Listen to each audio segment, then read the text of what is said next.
Support comes from Mosby Building Arts, trusted for remodeling projects big and small. Ideas at callmosby.com. This is St. Louis on the Air from St. Louis Public Radio. I'm Elaine Cha. In the summer of 1979, a lanky St. Charles native and Mizzou graduate named Art Holliday walked through the doors of KSDK Channel 5. It was the start of a 46-year tenure that included 5 different roles and a plethora of stories, connections, and memories. The veteran journalist officially signed off the air at KSDK last Friday. Holliday's work as a storyteller and leader has secured his place in St. Louis media history. And today, he joins us to talk about that work as well as what's ahead. Art Holliday, welcome to St. Louis on the Air. Thank you for inviting me. And congratulations on your very well-deserved retirement. It's every time I say 46 years, it sounds like a crazy number. Sometimes it seems like it went by very quickly. Mm-hmm. Well, and many people have been watching you in that time. And we want to give you an opportunity to join this conversation. Do you have a well-wish or comment to share with Art? Give us a call at 314-382-8255. That's 314-382-TALK. You can also send us an email at talk@stlpr.org. So you said 46 years. It's a long time. And your first day at KSDK Channel 5 as weekend sportscaster was July 30th. Yes. 1979. Art, do you remember, what is it that you remember about how you prepared yourself for that day? I remember how neurotic I was because I was, instead of just focusing on the job, which is always a good plan, I was thinking about, my coaches are going to be watching, and my former teammates and my cousins and my neighbors, and I just made myself into a crazy person, which didn't really serve me very well.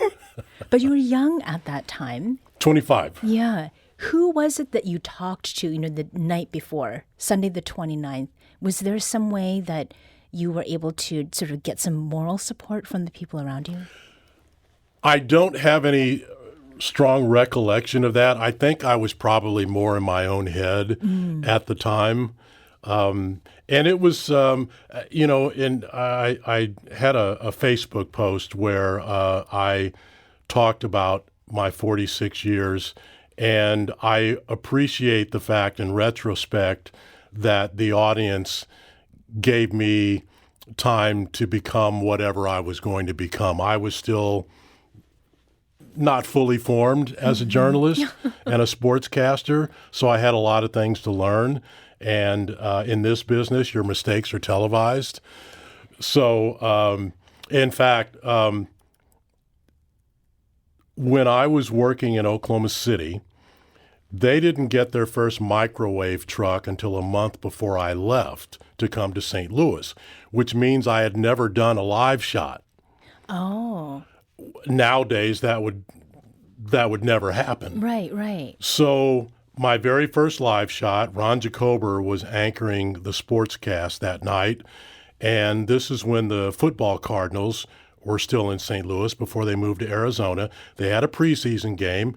Ron wanted me to do 30 or 40 seconds of recap and then toss it back to him. When you've done numerous live shots as a reporter, you get an internal clock of how long you've run and when your time's running out. I didn't have that internal clock, Right. And I basically hijacked his whole show. And so over the years, every time I've seen Ron, I said, I can't believe you didn't fire me after that first live shot. It was not good. Mm-hmm. Well, at least it is now in the past, and clearly it's something that you built upon afterward. And I was going to ask you about one of those best mistakes, and it sounds like that was one of them. Now, you did go to Mizzou. Yes. To study journalism formally. But growing up in St. Louis, which is known as a sports town, how did that prepare you for that sportscasting job? My preparation was just that I was an athlete and I was a fan. So as an athlete, I played I played football, I played basketball, I ran track, I played tennis. As a fan, I watched a lot of different sports. I've been reading Sports Illustrated magazine since I was in grade school. So that's just always just been part of who I was. When I went to Mizzou, they don't let you just concentrate on sports or just concentrate on one thing. The Missouri method is that you are exposed to a lot of different things and you're required to learn a lot of different skills. But they needed a noon sportscaster and they asked for volunteers, and I looked around and nobody raised their hand, and I said yes. And so now suddenly I'm doing noon sports 5 days a week. The next semester, I was doing 6 p.m. sports 5 days a week. I stayed an extra semester to get some additional airtime. I was anchoring the 10 p.m. 5 days a week. That was a lot of repetition that I might not have gotten had I not raised my hand and volunteered for that noon spot. Mm-hmm. So in that preparation that you got at Mizzou, you said they didn't let you just choose one track. After 10 years as a sportscaster at KSDK, you became the co-anchor of Today in St. Louis. That was KSDK's early morning newscast. Right. And you did that for 22 years. Was there anything that came out of the formal training at Mizzou that prepped you for being an anchor? Or was it mostly like life experience? One of the things that allows me to connect the dots back to J School at Mizzou is that because you are exposed to a lot of different things, you have to quickly pick up multiple skills. Obviously, you have to be able to write, but they make you produce, they make you report on both radio and television. So you're constantly in this situation where you have to pivot and adapt quickly. And that was a skill that served me well, because there were multiple times in my career at KSDK when I was asked to do something different than what I was doing. I thought I was going to be a sportscaster my whole career. I was 13 years into doing sports when, for some reason, the general manager, Bill Bolster, called me to his office one day, and I had never been to his office, so I was wondering if this was going to end badly for me. So maybe some trouble. Well, possibly. You get called to the principal's office, you're not sure, right? But he said, we're going to make some changes on our morning show. I think you'd be a good co-anchor for Jennifer Blome. But you don't have to say yes just because I'm the general manager. The only thing missing from that statement was a wink, right? Because if your GM comes to you with an idea, it's generally in your best interest to go along with it. Now, did anyone know at the time that that was the beginning of a 22-year anchor team? Of course not. It just worked out that way. Obviously, whatever he saw, it worked. Mm-hmm. How long did it take, Art, for people to start recognizing you in public? Well, starting off as a weekend sportscaster during the week, that meant I was going out and reporting on local sporting events, high school, college, professional. And so St. Louis is a big sports town. So when a new sportscaster shows up, people, if they're sports fans, and there's a lot of them in St. Louis, they tend to pay attention. So it really wasn't very long before people were recognizing me. Was the way that they recognized you different, though, once you became the morning anchor? I'd imagine that the audiences are very different. I suppose. Jennifer Blome and I, for whatever reasons, had a tremendous amount of chemistry as a team. We were greater than the sum of our parts. Mm. And the audience allowed us to be ourselves. And I distinctly remember when we used to be the media sponsor for Komen's Race for the Cure. And so a lot of KSDK personnel would be part of that humongous Saturday event, which at its peak attracted hundreds of thousands of people. And when it was over, Jennifer and I were trying to walk back to the station. It should have been like a 5-minute walk. And we couldn't get more than 10 steps without people coming up to us and saying how much they love the show and wanting to take selfies and that sort of thing. So it kind of evolved over time, and the public seemed to like us. Did that make you feel a particular way about the responsibility that you had to all those people? I think I already understood that. When I did my job at KSDK and in your role here at NPR, it is a service role. We're trying to make our communities better. So I understood that. Obviously, the role's different, moving from sports to news. But in general, we're here to serve the public. And to a lesser degree, we're here to serve our teammates. The stories that you have had the opportunity to tell, one of the ones that you wrote about, I think in that Facebook post you mentioned, was a story about convincing Cardinals manager Whitey Herzog to wear a microphone during a game. Can you take us into that moment and what makes it so memorable? Sure. This was 1983, the year after the Cardinals had won the World Series, and they had had a lengthy drought, I think 15 years since they had won their previous World Series. And Whitey Herzog could have run for mayor and won by a landslide. He was very popular. So I pitched to my bosses, the news director and the sports director, doing a profile of him. My idea was, I wonder if we could convince him to wear a wireless microphone during a game. Now, in 2025, wireless microphones are a big part of many live sporting events. There's nothing new about that. But in 1983, the idea that the manager of the Cardinals was going to say yes to the weekend sportscaster about wearing a microphone, looking back, it seems ludicrous that I even asked. But if you don't ask, you don't get. The ace in the hole that I had was that we carried Cardinal baseball games on KSDK, a handful of games, and Jay Randolph, our sports director at Channel 5, he was the closer for me. I made the ask, and Jay closed it. And so suddenly, we're in Whitey Herzog's office before a game, and we're getting him wired up. And Whitey says, "Oh, I don't know why you want to put a wireless microphone on me. I never say anything during a game." And I didn't know if he was messing with me or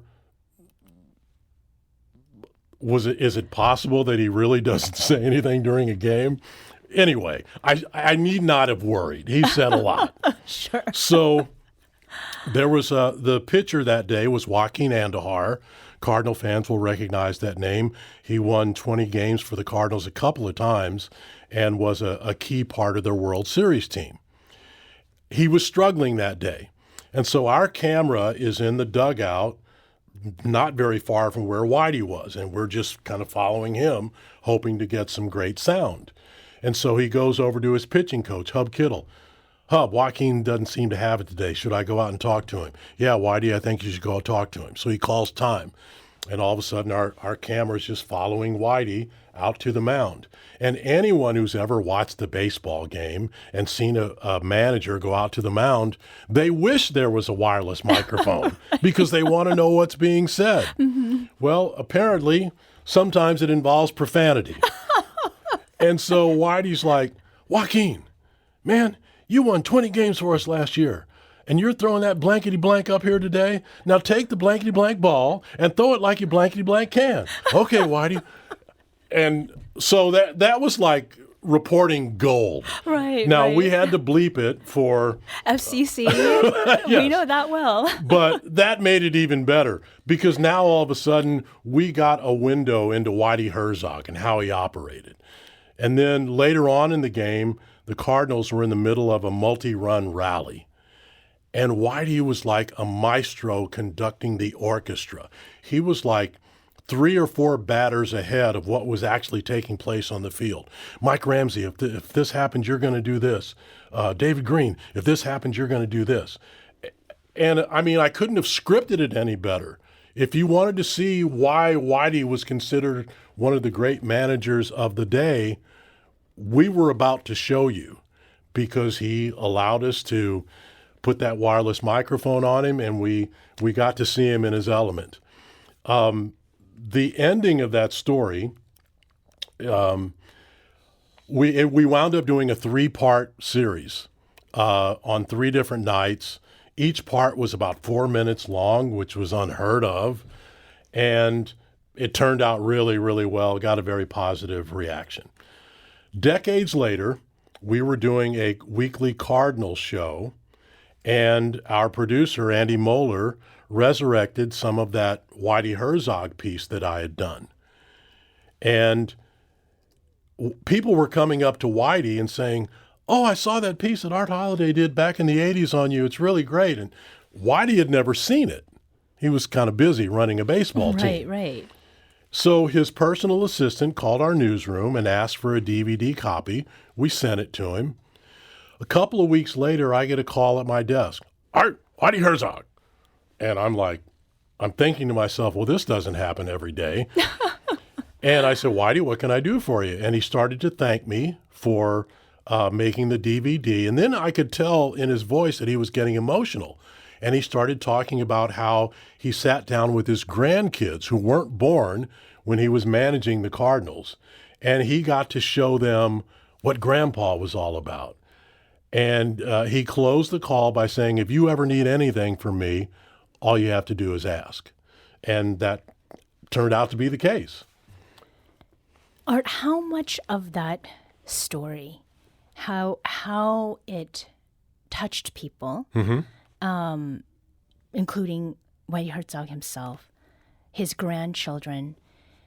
You've not only been a storyteller, but you've directed stories. You were the news manager, news director, and the first Black news director at KSDK. How much of the story that you've told about Whitey Herzog and what happened guided you in those other positions that you have filled over those 46 years at the station? Well, I think now I have the benefit of hindsight. At the time, I didn't know that every position that I had, every situation, whether it was good, whether it was bad, whether it was painful, it became preparation for being a news manager. If I have to go talk to the sports department about something, well, I used to be a sportscaster. If I have to talk to one of our anchors, well, I used to be an anchor. If I have to talk to one of our reporters, I used to be a reporter. So I understand the joys and the trials and tribulations of all those positions. It made me more empathetic, but it also allowed me to have enough information that I could call people when whatever issue they were bringing to me was being overblown or, that sort of thing. So I think there's a variety of ways that all of my experiences prepared me to be a news director. Mm-hmm. Art, why is it that you stayed in St. Louis? You had opportunity to go elsewhere. Well, some of those opportunities didn't pan out. When I was still doing sports, this probably would have been 87, 88-ish, I got a phone call from the news director at WABC in New York. They found out about me, wanted to know more, and wanted an audition tape. And it quickly occurred to me that my third job might be in the number one media market in the country. Ultimately, I never heard from that news director again because he got fired. Oh. Now, yes. Had he kept his job, does that mean that I automatically would have gotten the job in New York? No, of course not. But the process would have started. Maybe they would have flown me there and interviewed me, but I'll never know. And then the other thing that I've often replayed in my head was was I good enough to be in New York? I mean, that's a tough town. I mean, you've got to have it together if you're going to survive in New York. I don't know if I was good enough. Someone thought I was, otherwise they wouldn't have called me. But that's an unanswered question because, the gentleman who thought I might be good enough lost his job. Well, the beneficiaries of your being in St. Louis has been the St. Louis community. Mm-hmm.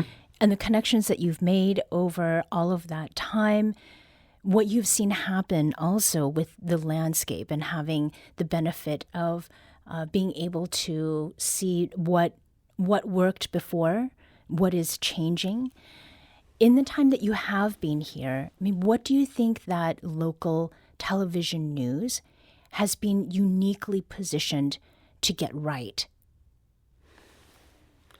Well, I think there's always an opportunity to get something right. I think, and that's the goal, is to, come up with a strategic plan to cover stories that are going to make people smarter, make them safer, make them care about their community more, introduce them to characters that they might not have ordinarily known about.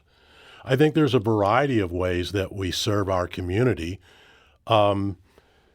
Over the 46 years in terms of change, I mean, I had this conversation recently with one of our reporters that TV news has always been about change. The basics stay the same, but there are technological advances that change the way you do your job.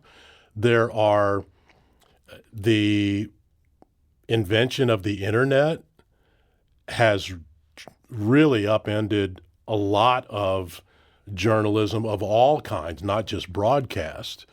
Certainly the first to feel the impact was print journalism.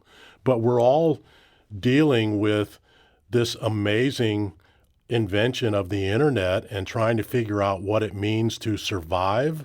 How do you use it as a tool? And then the way people consume news has had a dramatic impact on what we do. We used to be a television station, KSDK, that, oh, by the way, we have a website when we first started it. Now we have our website, we have 24/7 digital streaming. We understand that people don't need us as much as they used to because they're getting nonstop information on whatever device they have in their backpack or their pocket. And so if we don't tell news that matters in a way that makes people lean into it, we're going to continue to struggle to get viewers. And that process has already started. Cutting the cord has had a dramatic impact on viewership. So I think we're constantly reinventing ourselves in one way or another, whether it's because of technology or whether it's, the impact that technology has had on the way our information is consumed. And to that point about reinvention, now that you are retired, and I have heard that you were quite the sharp-dressed man over at KSDK, how is it that you are reinventing your uniform for the kinds of work that you want to pursue? I'm thinking specifically about film. Sure. The plan all along was that, at least for a period of time, while I'm still able to do it, that once I retired, that filmmaking was going to be a big part of how I would spend my time. My first documentary was in the early, mid-90s, and it came out around 2000. It was a documentary about the impact that schizophrenia had on a Glendale family here in St. Louis. It was a big news story, and it was about the McBride family and how their youngest son, on the worst day of his life, because of the voices that he heard, killed both of his parents. And so it became a documentary about how his siblings educated themselves about severe mental illness, which allowed them to forgive their brother and try to help him regain his sanity while he was in a maximum security psychiatric hospital.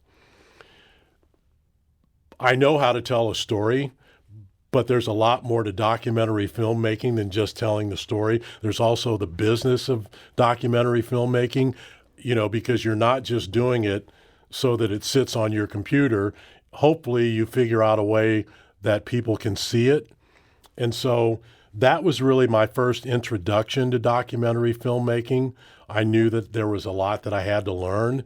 And between, the last 25 years, the whole business of documentary filmmaking has really been upended. There's a lot more opportunity for people like me who are creating content, but that doesn't guarantee anything. You're competing with a lot of other very talented people.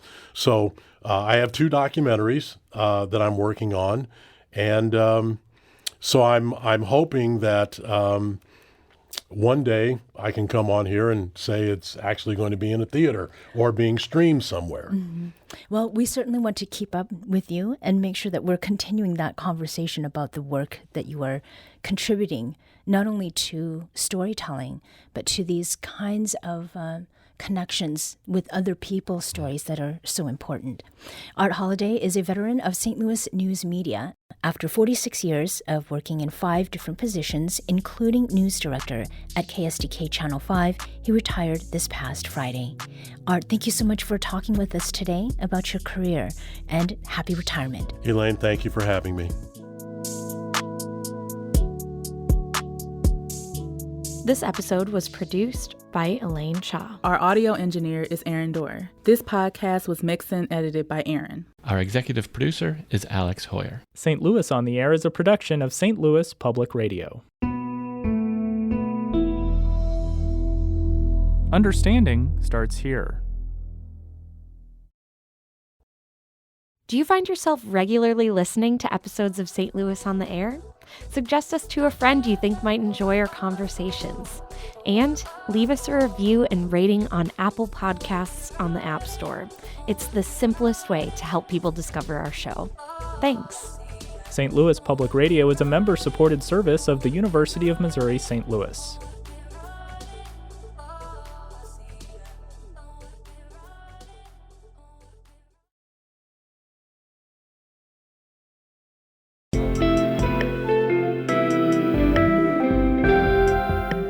The Gateway brings you the day's news each weekday from around the St. Louis region and the state capitals in Jefferson City. Our schools are accredited.